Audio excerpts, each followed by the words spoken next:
Everybody, welcome to high priestess 7777। कैसे हैं आप सब लोग। मैं आ गई हूँ एक और फ्रेश रीडिंग के साथ, और आज की रीडिंग में मैं नो कांटेक्ट सिचुएशन पे रीडिंग करूँगी। नो कांटेक्ट सिचुएशन में आपके पर्सन की एनर्जी क्या है, आपके लिए क्या सोच रहे हैं, क्या फील कर रहे हैं, क्या प्लान्स नज़र आ रहे हैं नो कांटेक्ट सिचुएशन में। रिगार्डलेस आपकी लाइफ में क्या सिचुएशन चल रही है, ये रीडिंग सबके लिए ओपन है। टाइमलेस, जनरल और कलेक्टिव। जब कभी भी आपकी नज़र से गुजरेगी तो ये आपका उस वक्त का मैसेज है। मैसेज आपने वही लेना है जो लगे आपको अपनी सिचुएशन से मैच करता हुआ। टैरो में ये मैसेजेस आए हैं, सब आपने अपने ऊपर इम्पोज नहीं करने, और इनकी बेसिस पर आपने कोई भी फाइनल डिसीजन नहीं बनाना है। स्पेशली नो कांटेक्ट सिचुएशन में आपको कांटेक्ट कर लेना चाहिए, नहीं कर लेना चाहिए, क्या बात है, किस वजह से नो कांटेक्ट हुआ, नाराज़गी है, खफगी है, साइलेंस है, डिटैचमेंट है, जो भी कैटेगरी आपकी नो कांटेक्ट में फॉल हो रही है, आप उसकी बेसिस पर जनरल रीडिंग तो देखें, आपको गाइडेंस मिलेगी। लेकिन किसी डिसीजन पे पहुंचना हो तो आप अपनी प्राइवेट रीडिंग ज़रूर कराएं। अचानक से लोग अच्छे अच्छे रिलेशनशिप में एकदम से गायब हो जाते हैं, मूड चेंज हो जाता है, लोगों को समझ नहीं आता और एकदम से नो कांटेक्ट में चले जाते हैं। तो ऐसी सिचुएशन में आप प्राइवेट रीडिंग ज़रूर लें ताकि आपको रीज़न पता चले कि ये सब कुछ हुआ क्यों है। चलिए, नो कांटेक्ट सिचुएशन में please tell me your person's energy. No contact situation, your person's energy. Healing begins.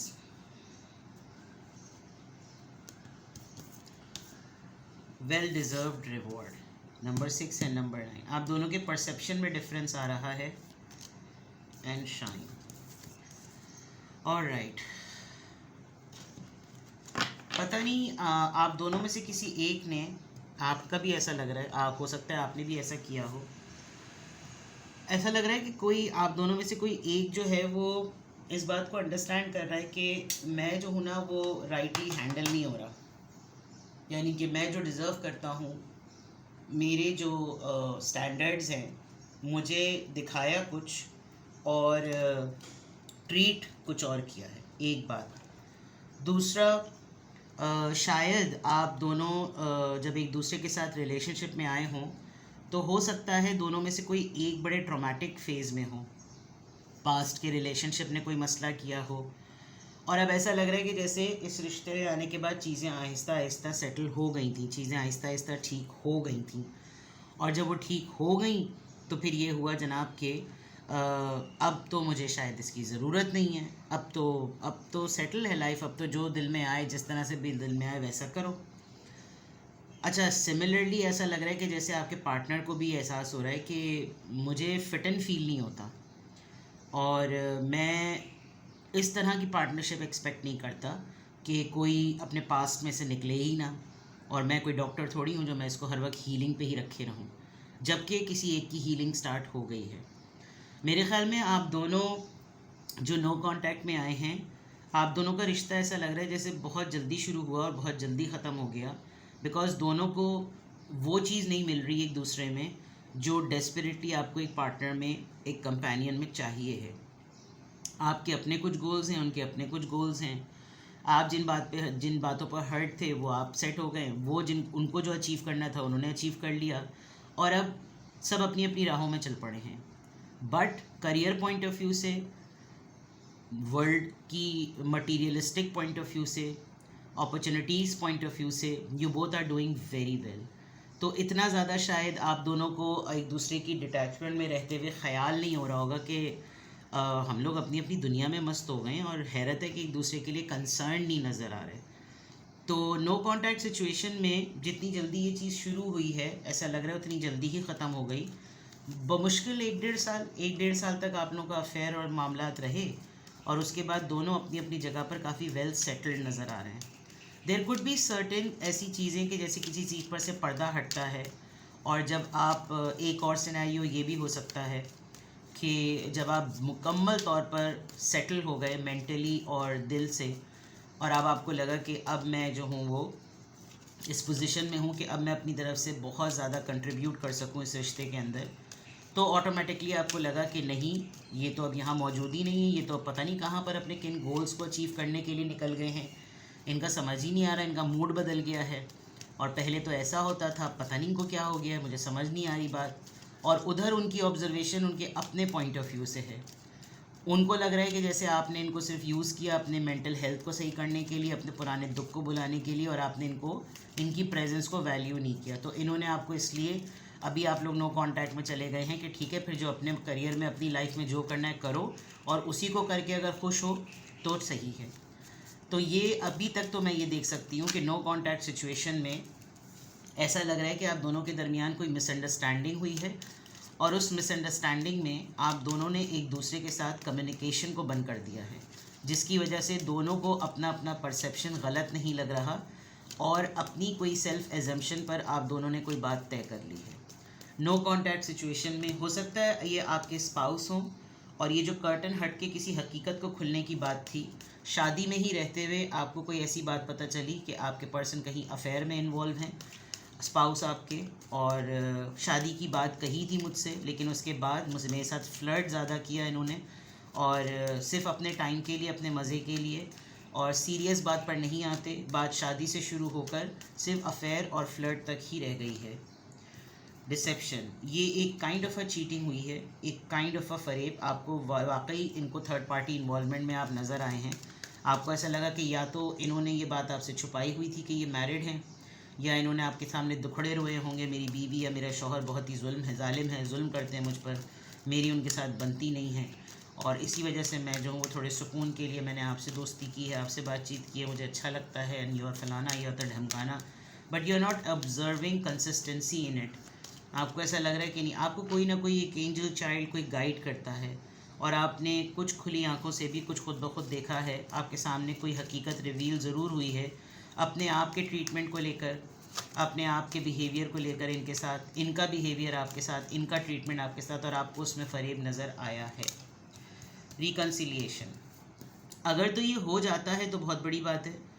अगर शायद आपको ये पता चला हो कि इतने दिन तक मेरे साथ सब मामला चल रहा था, और मुझे बैक एंड पे यही नहीं पता था कि पीछे इसका एक्स पार्टनर अभी भी मौजूद है, और ये वहाँ पर जाकर उससे मिल लिए, और ये अपने पास्ट को भुलाते ही नहीं हैं, ये अपने पास्ट लाइफ पार्टनर को भुलाते ही नहीं हैं। इनको उसी की याद हर वक्त आती रहती है, और हर वक्त ये उसी को ही सोचते रहते हैं। तो फिर मेरा वजूद क्या? और शायद आपने इनको किसी पॉइंट पर, मुझे ऐसा लग रहा है कार्ड्स को देखकर, आपने इनको डेट पे देखा है कहीं, यानी बहुत क्लोज है कि अबाउट टू शादी वाला मामला है। Yes, a date with the very passionate gesture. आप बहुत ज़्यादा इनके अंदर जोश ऑब्जर्व कर रहे हैं, और आपको समझ नहीं आ रहा है, ये आपके साथ खुलकर इस बात को बोल भी नहीं रहे हैं। जब आप इनसे इस तरह की बातों पे आते भी हैं, तो ये आपको घुमा देते हैं, कोई ऐसी बात नहीं है, तुम्हें लग रहा होगा, ऐसी कोई चीज़ नहीं है, तुम्हें तो हर वक्त शकी होते रहते हैं, अरे तुमने देखा इस तरह से, वो असल में ये नहीं, ये हो रहा था। तो ये चीज़ आपको थोड़े से डाउट में डाल रही है। शायद यही लास्ट टाइम आप लोगों के दरमियान ऐसा कुछ हुआ होगा, और अचानक से मामला जो था वो फिर चिरागों में रोशनी न रही, वो वाली बात नज़र आ रही है। नो कांटेक्ट सिचुएशन में आपके पर्सन की एनर्जी को चेक करते हैं। मिसअंडरस्टैंडिंग बहुत अपने पीक पर नज़र आ रही है, और मिसअंडरस्टैंडिंग की वजह से ही आप लोगों का नो कांटेक्ट का टाइम जो है ना वो बढ़ रहा है।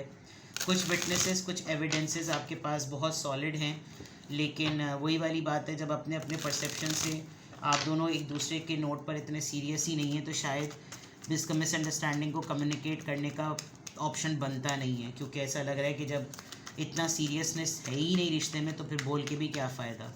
आप दोनों के लाइफ के गोल्स भी बड़े अलग अलग नज़र आ रहे हैं, जिसमें आप शायद अब उस तमाम सेटलमेंट में इस तरह के हो गए थे कि अब शायद मेरी इससे शादी भी हो जाएगी, अब हमारा अफेयर सीरियस रिलेशनशिप पे आ जाएगा, और अब चीज़ें सेटल हो जाएंगी। Let's see, no contact situation में आपके पर्सन की energy, 5 of swords, Libra, Gemini, Aquarius, the moon, Pisces, the world. ओ भाई, हर चीज़ ही क्रॉनिक है। Chariot, Cancerian, and 2 of pentacles. 2 of pentacles से तो काफ़ी क्लियर है ये बात कि ये 2 कश्तियों के सवार हैं, और इनको आपकी तरफ से भी ऐसा ही लगता है कि ना ये अपने पास से डिटैच होना इसका बनता है, और ना ये प्रेजेंटली मुझको इस तरीके से डील कर रही है या कर रहा है। यकीनन आप दोनों के दरमियान किसी तीसरे इंसान को लेकर काफ़ी झगड़ा हुआ है। आपने बहुत डायरेक्ट आर्ग्यूमेंट इनसे किया है कि ये बकवास क्या है, और ये हुआ क्यों, मुझे जवाब दो, और ये आपको कोई उसके ऊपर कोई क्लैरिफिकेशन देने को तैयार नहीं है। ये चीज़ आपको काफ़ी एंजाइटी दे रही है, ये चीज़ आपको काफ़ी इनसिक्योरिटी दे रही है कि फिर ये सब कुछ करने की क्या ज़रूरत थी जो लास्ट टाइम ऐसा रहा था। आपके पर्सन की एनर्जी में भी ये नज़र आ रहा है कि they are not at all in a mood कि वो आपको बताएं, कोई एक्सप्लेनेशन दें।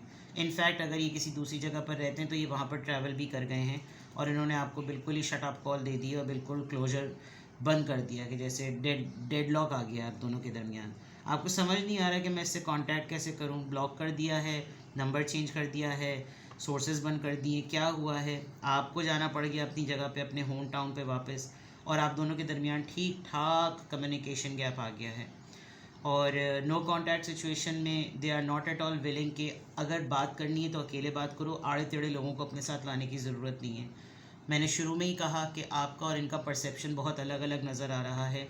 कितनी सीरियसनेस है, कितनी सीरियस नॉन सीरियसनेस है, इसको कोई क्लेम नहीं कर सकता। दूसरा ये ज़रूर है कि आपने इस पूरी सिचुएशन को देखकर कोई बहुत सही मायनों में कोई ऐसा फ़ैसला, आपके मुंह से कोई बात निकली होगी कि ये सब कुछ जो हो रहा है ना, तो फिर ऐसा करते हैं, ये कर लेते हैं। और ये शायद इंतज़ार कर रहे थे कि आपके मुंह से आप स्लिप टंग हों, और जैसे ही स्लिप टंग हो या आपकी उसको बात को पकड़ लें और इनको मौका मिल जाए कि ये भाग जाएं। शायद ऐसा ही हुआ है, because with the 2 of pentacles इनके लिए ये दो लोग बैलेंस करना बहुत मुश्किल हो रहे हैं। और इनके पास बहुत स्ट्रॉन्ग पॉइंट है आपको इस बात पे ब्लेम करने का कि तुम अपनी लाइफ में ना 2 लोगों को बैलेंस नहीं कर पा रही हो या नहीं कर पा रहे हो, तुम कंफ्यूज्ड हो, तो मुझे मत ब्लेम करो, तुम्हारी भी यही कंडीशन है। क्योंकि मैंने कहा ना कि जब आप कंप्लीट हो गए थे कि अब आप इस रिश्ते में कुछ कंट्रीब्यूट कर लें, ये पलट गए, तो उस वजह से आपको बहुत ज़्यादा डिसअपॉइंटमेंट हो रही है कि मैंने इस तरह सोचा ही नहीं था, और ये तो सारी बातें घूम फिर कर मेरे ही ऊपर आ रही है, मुझे गिल्ट ट्रिप में डाला जा रहा है। ये वाली चीज़ जो है ना, वो नो कॉन्टैक्ट सिचुएशन में आपके पर्सन की एनर्जी में नज़र आ रही है। लेट्स सी कि ऐसा सिनेरियो आया क्यों है। नो कॉन्टैक्ट सिचुएशन में आपके पर्सन की एनर्जी इस तरह से आई क्यों है। The wheel of Fortune, optimistic और अपॉर्चुनिस्ट हैं ये। Night of cups, cancer, Scorpio, Pisces, and 4 of cups. इनको आपके साथ टर्म्स नहीं रखने। आप, मैं क्यों आपसे झूठ बोलूं, आप इनको कुछ भी अब ऑफ़र करेंगे, ये अपने भी किसी एक टेम्परामेंटल फेस में थे, इनको भी वक्ती तौर पर कोई ऐसी चीज़ चाहिए थी जिससे इनका माइंड हल्का सा डाइवर्ट हो जाए अपने उस प्रॉब्लम और अपने उस एक्स पार्टनर की तरफ से। और अब आप इनको कुछ भी ऑफ़र करेंगे ना, ये आपके ऊपर कंडीशंस और स्टैंडर्ड्स को बढ़ाते ही चले जाएंगे। अपॉर्चुनिस्ट हैं और ये अपनी किस्मत को, अपने मटीरियलिस्टिक स्टेबिलिटी को, अपनी फाइनेंशियल स्टेबिलिटी को ज़्यादा प्रायोरिटी देंगे। इनके लिए अपना करियर, बिजनेस सेटअप बहुत इंपॉर्टेंट है, खातून हो या मर्द, जो भी। अभी इनकी एनर्जी इस वजह से निकल कर आई है बिकॉज इनको उन चीज़ों पे कॉम्प्रोमाइज़ नहीं करना। अभी आप दूध के धुलके भी आ जाएंगे ना, इनका माइंडसेट इस वक्त रिपेल मोड में है। तो कुछ दिनों बाद ही अगर ये एनर्जी बदली तो बदलेगी, लेकिन अभी तो आप बिला वजह में अपने आप को थकाएंगे अगर आप इनके पीछे पड़कर इनसे बात करने की कोशिश करेंगे तो। Even then, having said this, अगर आपको लगे कि आपको फिर भी कुछ जानना है, कुछ परसेंटेज तो इसमें पता चल गई है लेकिन मैक्सिमम चीज़ें कुछ और हैं, तो आप मुझसे प्राइवेट रीडिंग का सेशन ले सकते हैं। डिटेल हो या सिंगल क्वेश्चन हो तो आपकी अपनी मर्ज़ी है, और अपना बेहद ख्याल रखें। Bye bye.